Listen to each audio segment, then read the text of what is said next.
જમાદાર હા સંધી આ કાદુ વિશે બે લાઈન થઈ જાય. એ ગઈ ને મારો ભાઈ, કેમ કે સોરઠ નો ખુખાર બારવટીયો હતો, કેમ કે આમ આખું થડથડ એમ થતું હતું કે અલી મોહમ્મદ નું બારવટું હાલતું હતું. ત્યારે વેરાવળ નવાબ અને જુનાગઢ નવાબે એમ કીધું હતું કે કા તમે હથિયાર મૂકી દો અને કા તો તમે ઈણા જ ખાલી કરી નાખો. ત્યારે વળતો જવાબ આપ્યો કે હથિયાર તો આજે ન મેકો ને કાલે ન મેકો, ત્યાં લગન અલી મોહમ્મદ ના ફળિયામાં પ્રાણ હશે ને ત્યાં લગન લડશે.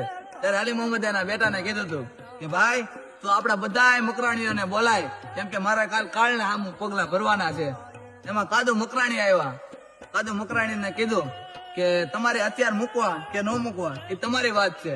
ત્યારે કાદુ મકરાણી એમ કીધું હતું કે હું મકરાણી ને ધાવણ થયો છું કે વેરાવળ નવાબ કે જુનાગઢ નવાબ જો આપણો ગરા આંચકી લેતો હોય ને તો કાદર બક્ષ પેલો ઘા કરશે.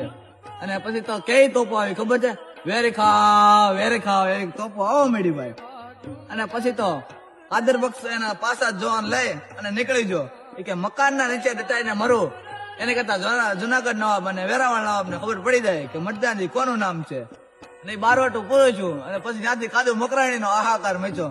પણ એનું કેવું બારવટું છે ખબર, એવા ડુંગરે રે ડુંગરે કાદુ બાપુ ના ડાયરા, એવા ડુંગરે રે ડુંગરે